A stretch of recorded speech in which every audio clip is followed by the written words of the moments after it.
Salve, salve pessoal! Este é o segundo episódio do podcast Desis Canoas. Apresentação e produção, Wender Zanon. Pesquisa e produção, Daniel Vilaverde. Na captação do som, mixagem e masterização, Jonas Dalla Corte. E na identidade visual do projeto, Daniel Ogreff. O financiamento é da Prefeitura de Canoas, via Microcrédito Cultural. E neste segundo episódio, a gente não foca só num disco, a gente vai falar de uma carreira. Maria Celuí, ela é de fato uma multiartista desde os 10 anos.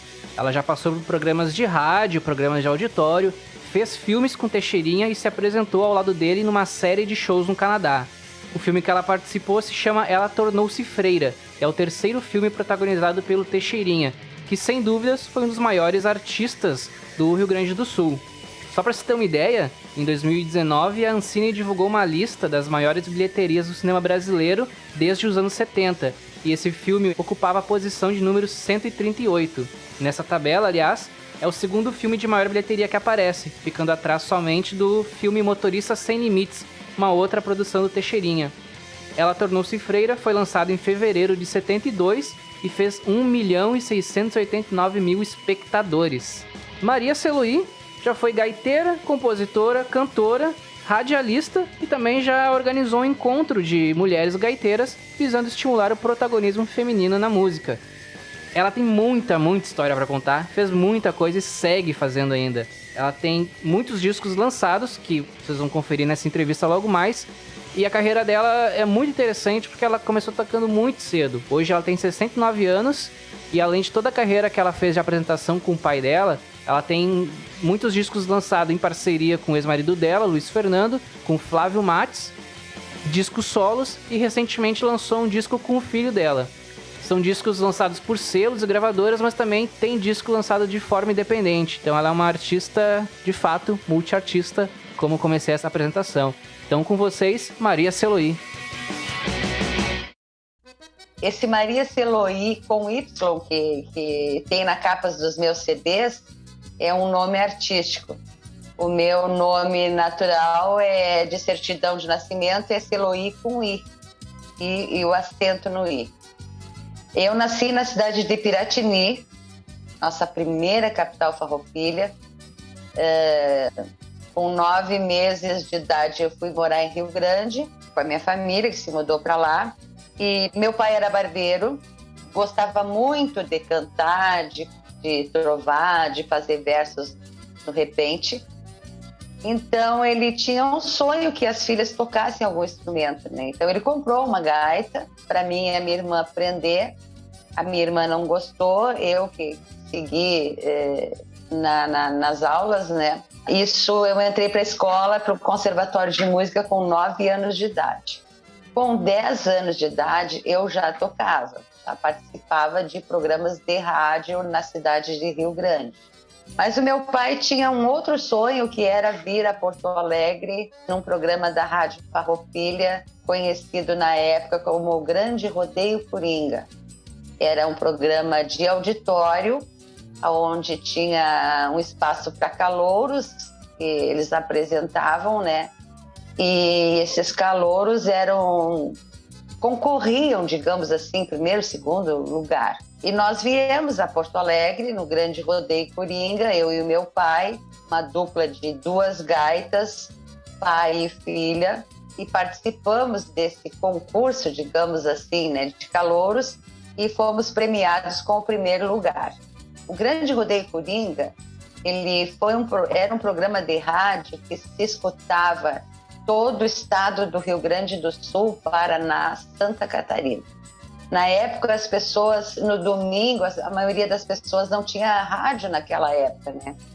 Então, as pessoas se reuniam na casa de algum vizinho que tivesse o rádio para ouvir, porque aquilo ali era uma festa. Então, eu sempre digo que foi depois do retorno da nossa apresentação no Grande Rodeio Coringa que nós entramos para o rol dos artistas. Porque, voltando para Rio Grande, começamos a voltar aos programas de rádio, a participar, e a gente era convidado para tocar em festas de aniversários, casamento, o programa de rádio que a gente ia lá em Rio Grande, que era o tio Quincas, chamado tio Quincas, era o apresentador. Ele batizou a nossa dupla com o nome de Gaúcho Alegre e Gauchinha Mirim. Então as pessoas ligavam para a emissora de rádio e queriam conhecer a dupla de pai e filha que tinham tirado para o primeiro lugar no Grande Rodeio Coringa. E o tio Quincas fez uma caravana artística do qual a gente se apresentava em shows pelo interior com ele e outros músicos, né? Naquela época a gente fazia também shows em circo, muito circo, e fazíamos também show em cinema. Antes do filme em si programado, tinha um show, as pessoas assistiam primeiro aquele show no palco e depois, então, do show passava o filme. Naquela época era desta forma que funcionava. Sabe que eu sempre digo assim que eu vivenciei, fui uma das pioneiras, né, acordeonistas no estado do Rio Grande do Sul, acordeonista mulher, juntamente com Mary Terezinha e Gianete. E a gente se tornou conhecido, nós, os pequenos, nos tornamos conhecidos através do rádio, porque não tínhamos como gravar disco, não existia gravadora no Rio Grande do Sul, as gravadoras eram em São Paulo. Então a gente se tornou conhecido no Rio Grande do Sul, Paraná e Santa Catarina e até São Paulo através do rádio.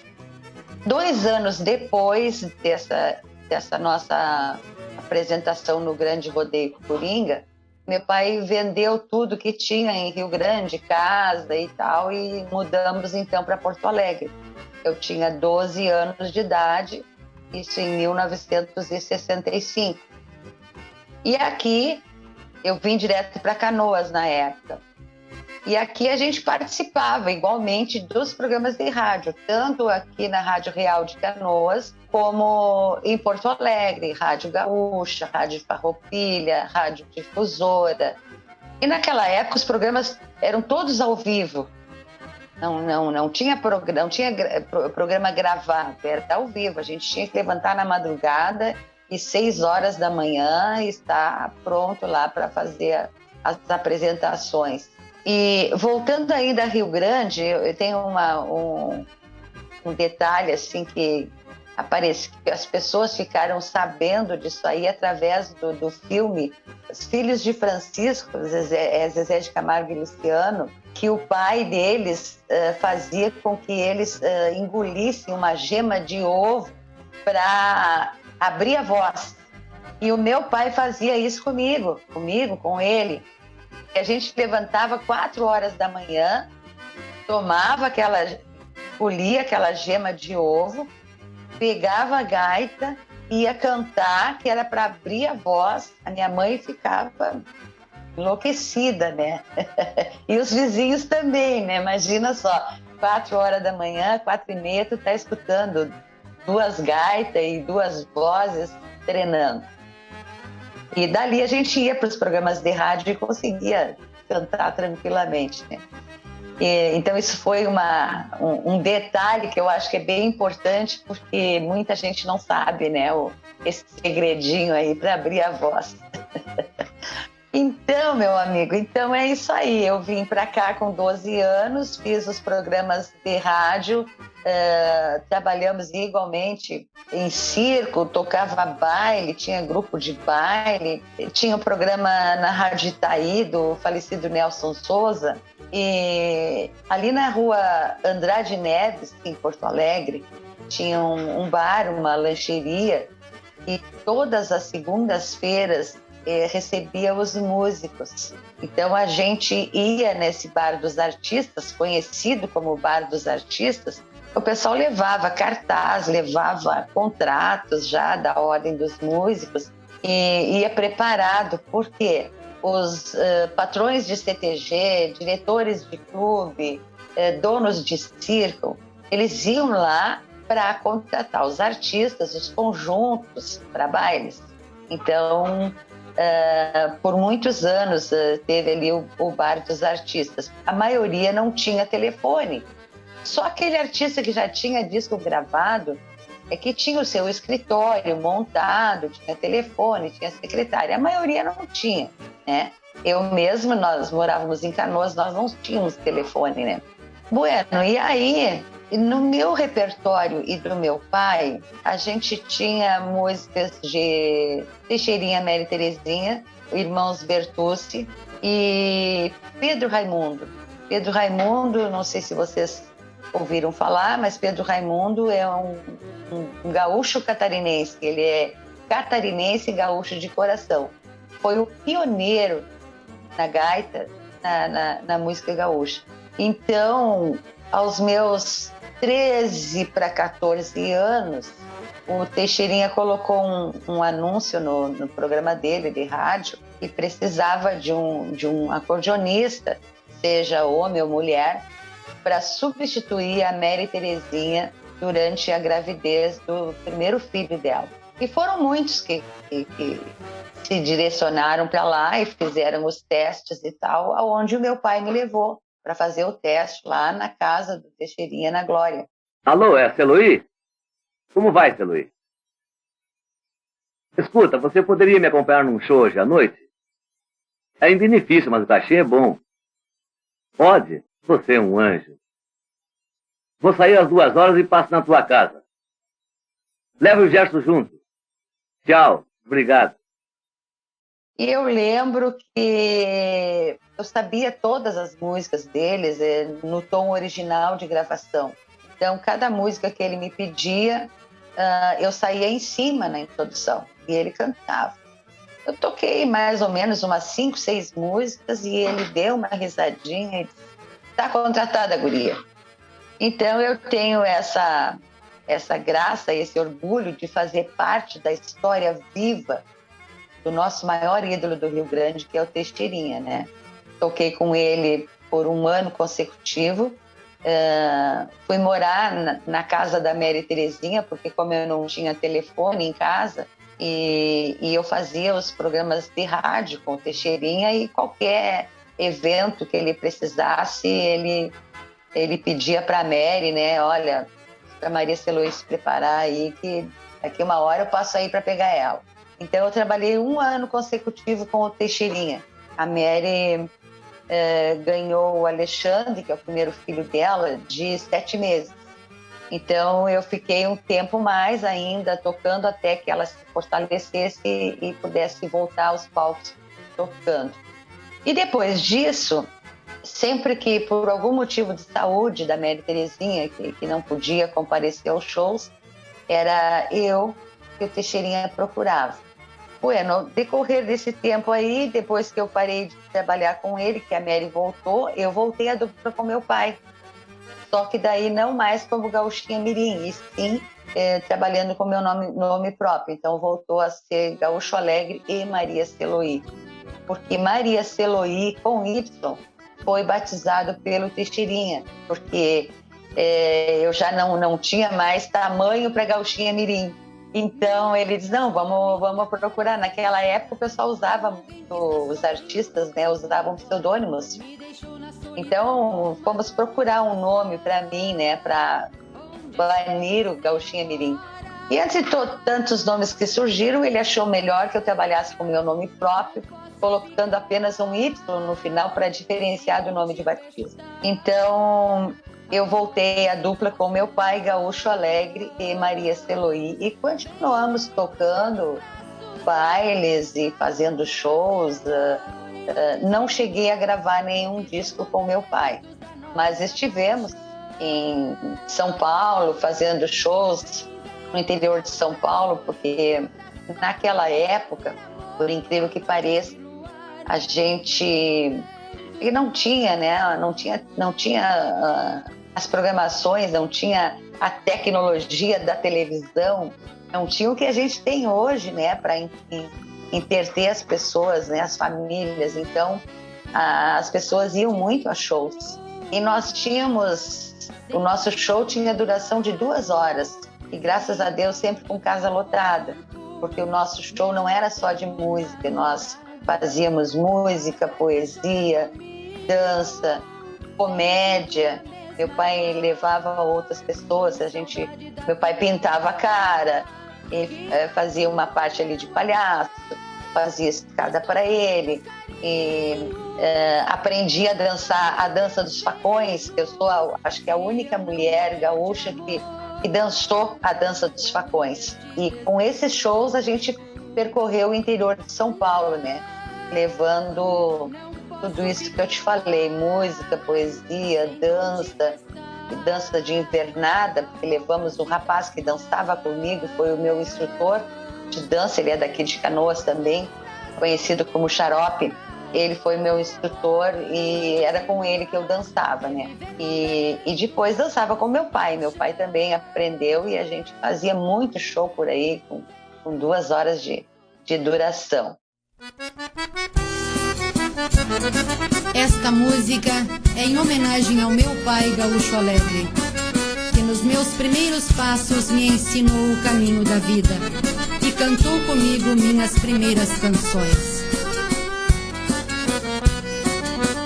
Foste tu, meu papai querido, o meu jardim de bonança, me embalaste no teu colo, no meu sonho de criança, meu querido papaizinho, faço uma prece pra ti, foste o mestre da minha vida e das lições que aprendi.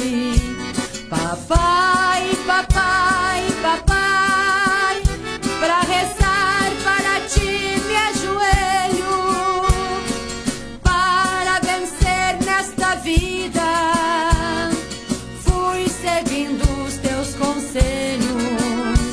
Papai, papai, papai. Em 74 eu me casei com um músico, eu tinha 21 anos, e em fevereiro de 75 eu fui ao Canadá com o Teixeirinha e a Mary, porque a Mary tinha sofrido um acidente de carro, quebrou a perna, e sempre quem acompanhava o Teixeirinha e a Mary nas viagens para o exterior era o Antônio Augusto Fagundes, Nico Fagundes.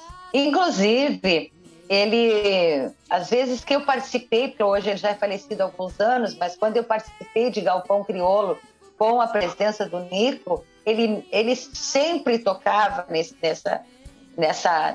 nessa fase aí, porque ele teve que fazer doação da passagem aérea dele para o meu marido, porque como eu tinha 6 meses de casada, é claro que meu marido não ia permitir que eu viajasse para o exterior com o Teixeirinha e o doutor Antônio Augusto Fagundes. Então ele teve que ceder a passagem dele para o meu marido e nós dois acompanhamos o Teixeirinha então em 4 shows, 2 em Toronto e 2 em Montreal.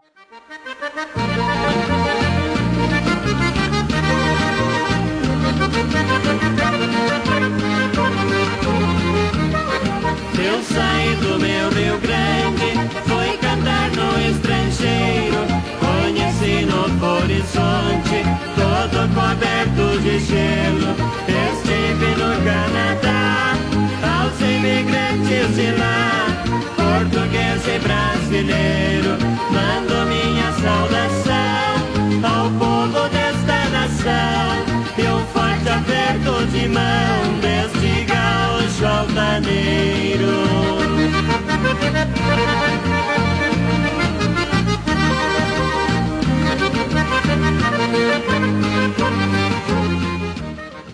Na volta do Canadá, no avião, o Luiz Fernando compôs essa música, O Povo é o Nosso Guia. Aí a gente voltou para Porto Alegre, mas aqui não tinha gravadora, a gravadora era em São Paulo. A gente fez o quê? Nós nos desfizemos tudo que nós tínhamos aqui, recém-casados, e fomos para São Paulo. A nossa sorte que tinha uma irmã e um cunhado que moravam em São Paulo, eram professores, a gente se hospedou na casa deles e nós ficamos por 8 meses morando em São Paulo e participando de programas de televisão, inclusive do Raul Gil, e batalhando essa gravação. E conseguimos, graças a Deus, gravamos O Povo é o Nosso Guia, que conta essa nossa ida lá no Canadá. E foi gravado pela RGE, gravadora RGE, com o selo Fermat. O Terra, Missões e Fronteira foi gravado em Porto Alegre em 1978, na gravadora Isaek, pelo selo Querência, cujo produtor musical foi o Leonardo, o falecido Leonardo, Jader Moreci Teixeira. E, inclusive, quando eu gravei esse disco, na capa desse disco aí, Terra, Missões e Fronteira, alguns meses depois eu descobri que quando eu tirei a foto para a capa do disco, eu estava grávida, né? Isso foi, mas o disco foi lançado em 78, mas ele foi gravado em meados de 77, por aí, né? E foi exatamente a época em que eu engravidei do meu filho mais velho, que nasceu em 78. O último baile, que naquela época eu tocava baile, o último baile eu toquei no dia 14 de outubro e eu ganhei o meu filho dia 11 de novembro. Então foi ali. Então aí aquela coisa, né? Foi um período bem difícil, com um filho pequeno para te trabalhar, fazer show. Então a gente teve que dar uma parada. Nos mudamos para Pelotas e depois, então, o outro disco, O Sorriso de Prenda, foi lançado em 87. Praticamente 10 anos depois, a gente parou de tocar, enfim, né? Aí nós gravamos aqui em Porto Alegre, num estúdio, e foi lançado pela City, né? Gravamos num estúdio em Porto Alegre, que eu não lembro agora o nome, e foi lançado pela City. Só que esse disco teve um problema também na divulgação dele. Nós fizemos o lançamento em Pelotas, no CTG Tomás Luiz Osório, em pleno mês de fevereiro, onde as pessoas estavam todas para a praia. Mas na época o Luiz Fernando trabalhava com carro de som na rua, e eu lembro que a gente saiu com o carro de som fazendo a divulgação e fomos na Praia do Laranjal, fomos nos camping, nós entrávamos com o carro de som dentro dos camping, fazendo a divulgação desse lançamento do disco no CTG Tomás Luiz Osório, e aí tinha um show, né, de nome, que era o Mano Lima. Então nós conseguimos colocar 1.500 pessoas, era um CTG grande, né? Colocamos 1.500 pessoas no lançamento do CTG, do LP Sorriso de Prenda. Lá em Pelotas a coisa ficou bem difícil, foi uma época, porque o músico e conjunto de baile é assim, tem a época das vacas gordas e das vacas magras. Tu tem que pegar outra coisa para fazer, para sobreviver. Aonde eu fiz curso de cabeleireira, eu me formei no Senac de Pelotas como cabeleireira também. Sou cabeleireira há 40 anos, né? Quase 40 anos. E houve muito atrito entre o casal e a gente acabou separando, Luiz Fernando e Maria Celoí, o casal separou e automaticamente a dupla, como já estava parada. E aí eu vim de volta para Canoas em 1994. Final de 94 eu voltei para Canoas. Aí eu trabalhei como cabeleireira, como professora de música, porque lá em Pelotas eu iniciei também trabalhando como professora de música. Dei aula para grandes músicos hoje, lá de Pelotas, né, que residiam na época lá em Pelotas. E, então eu voltei aqui para Canoas e, é claro, separada, com 2 filhos para criar, filhos adolescentes. Então eu tive que ir à luta, né, e buscar trabalho. Então iniciei com aulas de música e tive um apoio muito grande aqui na BR-116, com a quase esquina Boqueirão. Tinha o Galpão Nativo, era um salão de baile que tinha ali, tinha uma loja de pilchas, E eu botei os meus 3 LPs embaixo do braço e fui lá pedir um apoio, no sentido de um espaço para dar as aulas de música. E recebi um apoio muito grande da dona do Galpão Crioulo, aonde ela colocou as minhas aulas de música, o anúncio das minhas aulas na Rádio Liberdade, saía 4 vezes no dia, com o apoio do Galpão Nativo e da loja de pilchas, pelo Apelo Pilchas.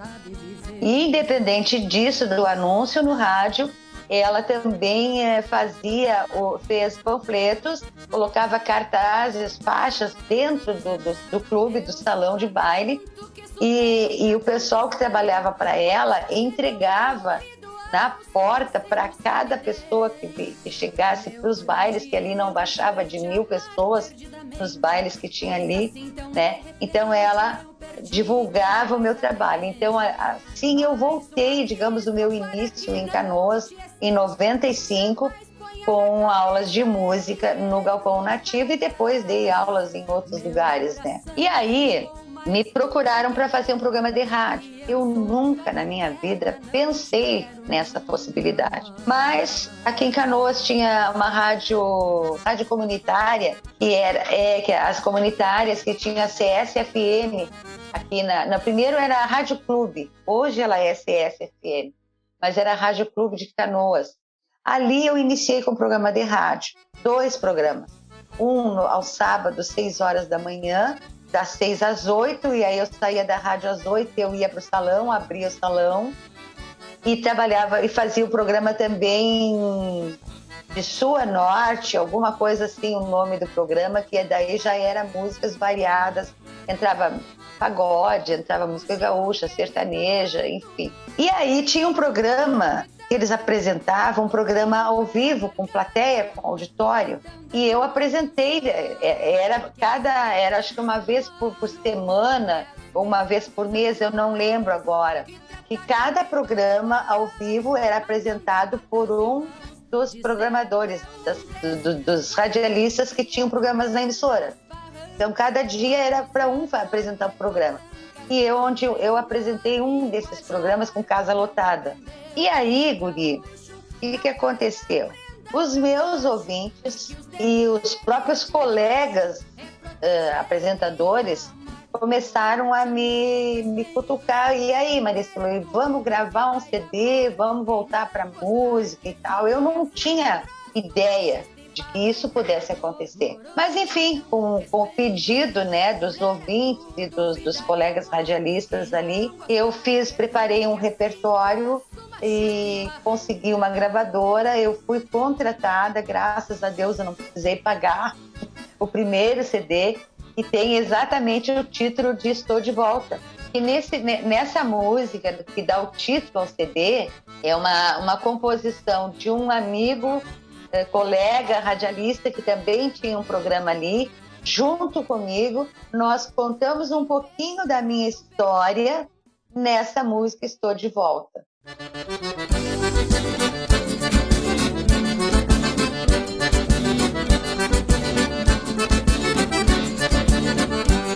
Alô, meus queridos fãs, estou voltando outra vez. Vim pra matar a saudade que eu sentia de vocês. Sou Maria Celoí, alegre, sempre cortês. Sou Maria Celoí, alegre, sempre cortês. Vim pra matar a saudade que eu sentia de vocês. Então foi em 2002 o meu primeiro CD solo. Depois, em 2005, eu gravei Mateando com Emoção. Incrível como a gente vai falando e vai vindo na memória tudo que se passou e tudo que a gente passou por aquilo ali, para conseguir aquilo ali. Quando eu gravei, em 2005, eu gravei o segundo CD, Mateando com Emoção. O que aconteceu? A criatura da gravadora, que aí foi pago, né? Eu não fui contratado, paguei para gravar. E aí tinha que pagar todos os músicos que acompanharam e tal, pagar estúdio. E dentro desse valor total entrava 1.000 cópias do CD e 1.000 cartazes. Bueno, o que aconteceu? O meu produtor musical, o dono da gravadora, não vou citar nomes, porque ele é meu amigo, ainda somos amigos até hoje, mas aconteceu um problema lá na vida dele, que eu não lembro mais o que houve, não vem ao caso.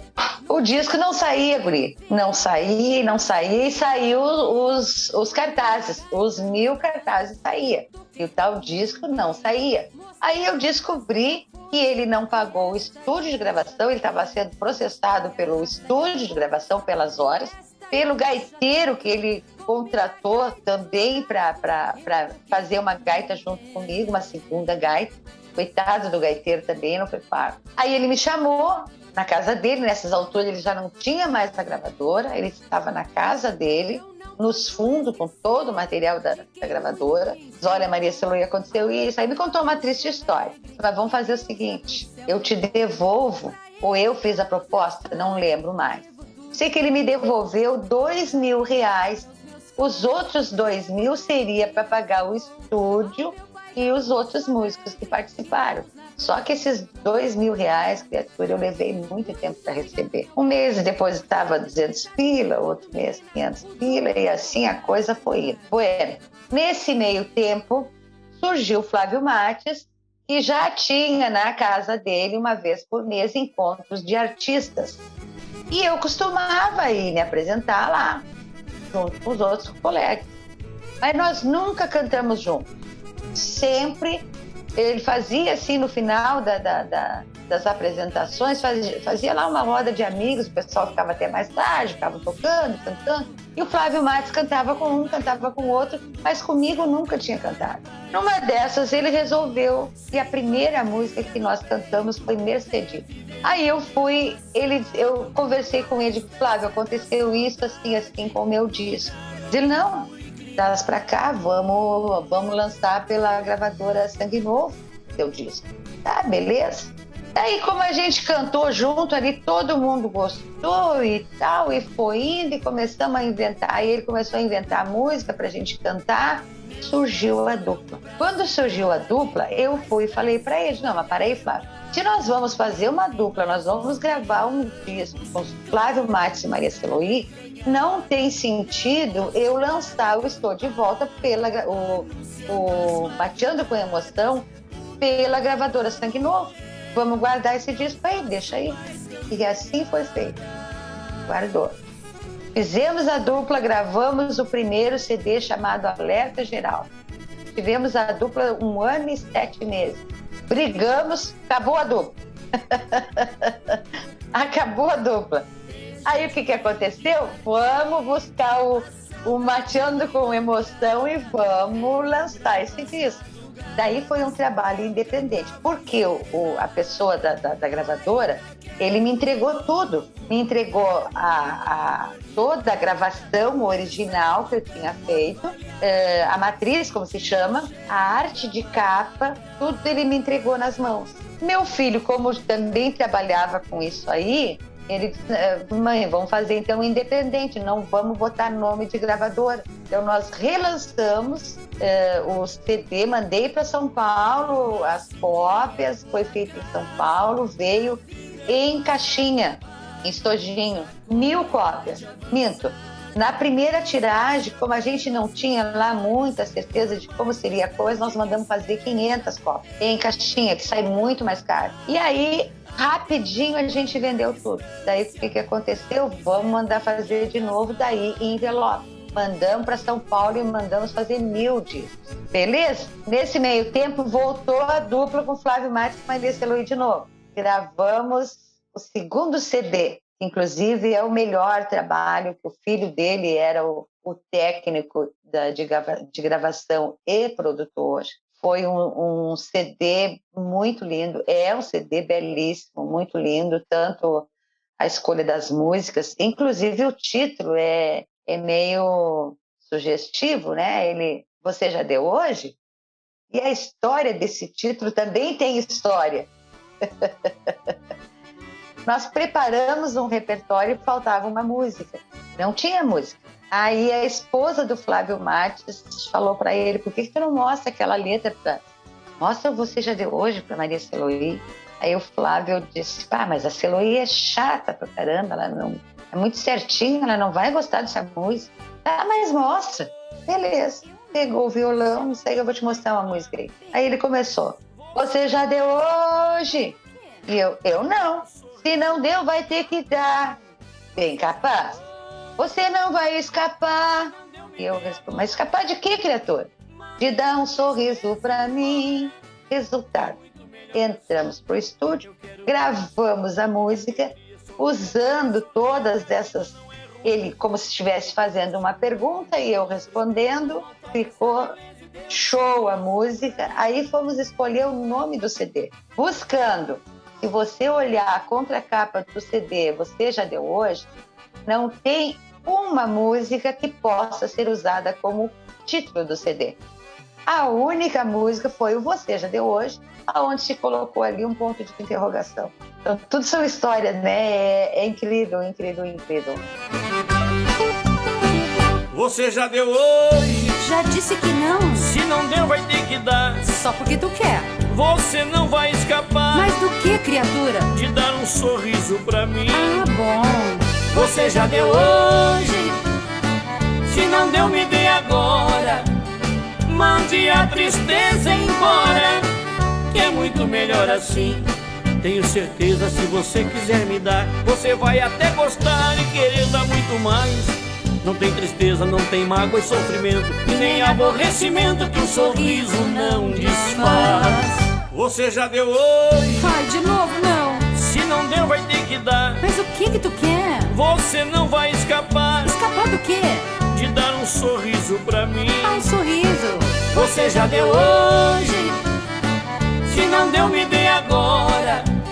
Mande a tristeza embora, que é muito melhor assim. Então, o Mulher Campeira, porque quando eu terminei a dupla com Flávio Matos, aí terminamos a dupla definitivamente, eu passei a participar de rodeios e participar da Cavalgada do Mar. Por 6 anos eu participei da Cavalgada do Mar, no tempo do Romeira, do falecido Romeira, ainda no cabeça da cavalgada. E aí, então, eu resolvi fazer um disco em homenagem às mulheres campeiras do Rio Grande do Sul, né? Inclusive, o CD Mulher Campeira, na capa, não consta, não tem um instrumento musical, não tem uma gaita, não tem violão, não tem nada. O que tem ali são fotos de mulheres a cavalo.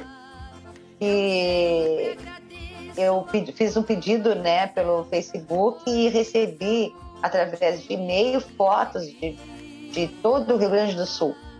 Aí o meu filho foi que fez, aí foi uma gravação independente, meu filho tem um estúdio de gravação, aí nós, todo o trabalho é nosso, mãe e filho. Toda a produção, a técnica, a arte de capa, contra capa, cópia dos CDs, tudo foi feito por nós, né?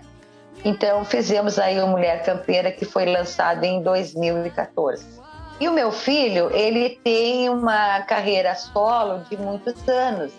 Aliás, ele teve o grupo Cordas e Cordionas, que era um grupo mais voltado para o nativismo, um grupo de show muito, muito bonito, o trabalho deles. E nós nunca tocamos juntos, eu e o meu filho, né? A não ser alguma coisa em casa, assim, né? Mas nunca saímos. Ou quando eu precisava de um violonista para me acompanhar em algum show que outro não pudesse ir, ele até ia me acompanhar, né?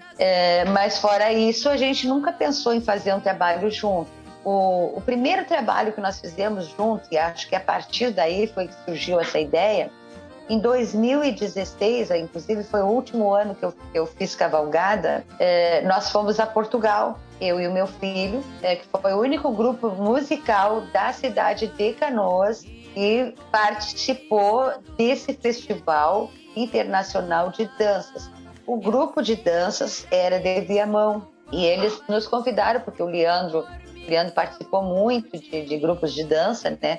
Então o Leandro, eles já se conheciam e aí então convidaram ele para fazer parte do musical. E ele então pediu que me colocasse eu de gaita, então, para participar do musical, para acompanhar o grupo de dança. Como a gente foi convidado, então, eram 3 músicos daqui de Canoas. Era gaita, violão e percussão. Os ensaios eram aqui em casa.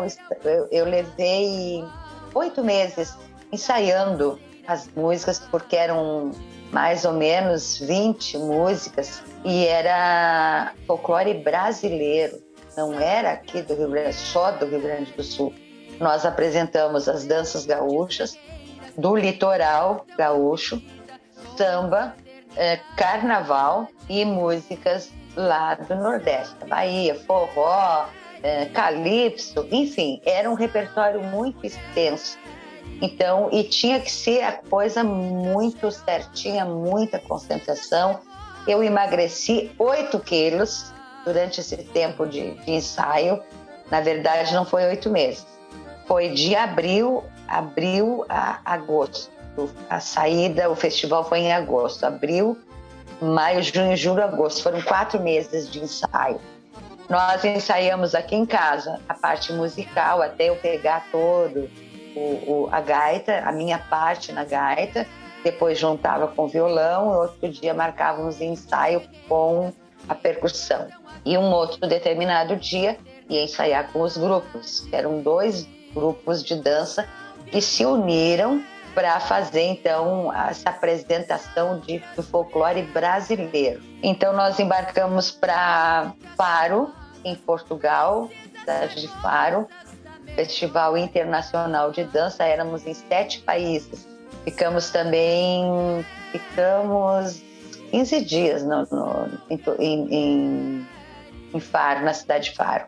E a partir daí que a gente começou a pensar, o meu filho também começou a pensar em fazer um documentário contando a minha história, que está, na verdade, está sendo feito, já, a minha parte toda, a minha história toda já foi gravada em vídeo, né? Falta a gente pegar depoimentos de pessoas, e aí a função da pandemia, de não poder ir lá na casa do colega, do artista, para buscar esse depoimento, então atrasou um pouco, mas ele está praticamente pronto, esse documentário. Onde a gente resolveu, então, a gravar um CD.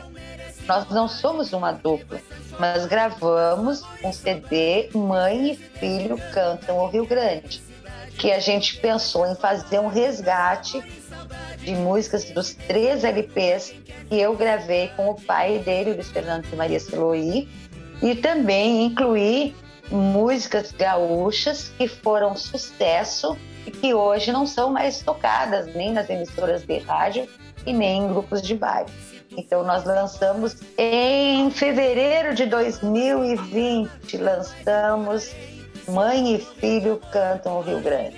Fizemos um show de lançamento em Cachoeirinha e um segundo show de lançamento na cidade de Pelotas. E aí, meu filho, veio a pandemia, acabou com tudo, não podemos fazer mais nada.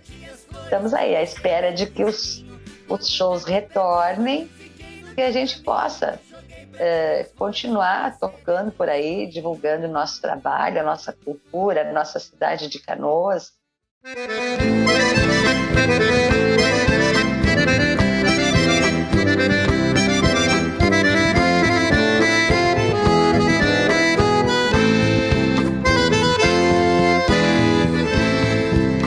Era muito conhecida a tapera da Tia Benta, pois, segundo se comenta, era até mal assombrada, ficava à beira da estrada, porém pouco aparecia, porque o mato aí cobria, junto à boca da picada, a tapera da Tia Benta.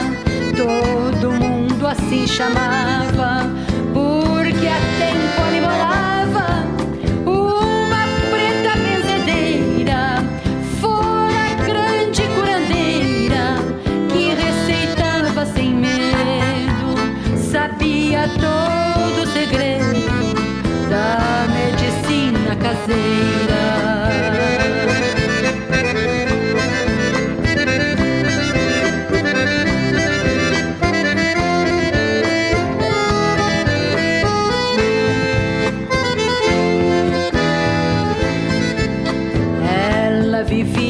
Mangualita, pois mataram seu marido e os filhos tinha perdido na guerra do Paraguai, mas nunca exclamavam ai. Sofria de fronte erguida, porque os filhos deram a vida, vingando a morte do pai. Mas um dia ela se foi e o ranchito ali ficou, e assim se celebrizou a tapera da tia Benta. Nem nas noites de tormenta um bicho ali se abrigava, e o povo já comentava que a tapera era zarenta.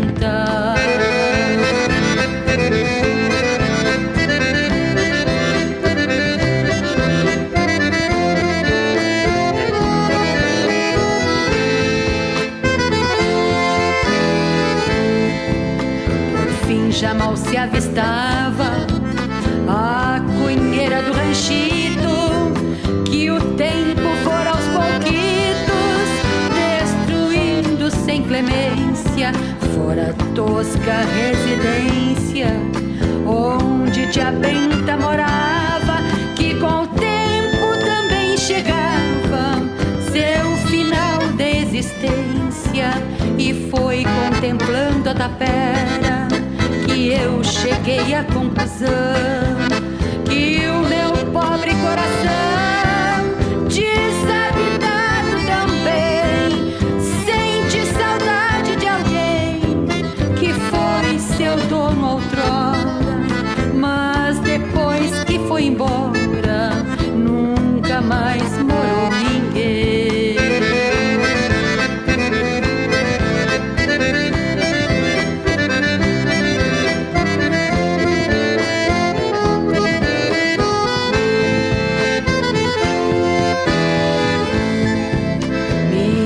Vida e os desenganos vão se levando ao roldão.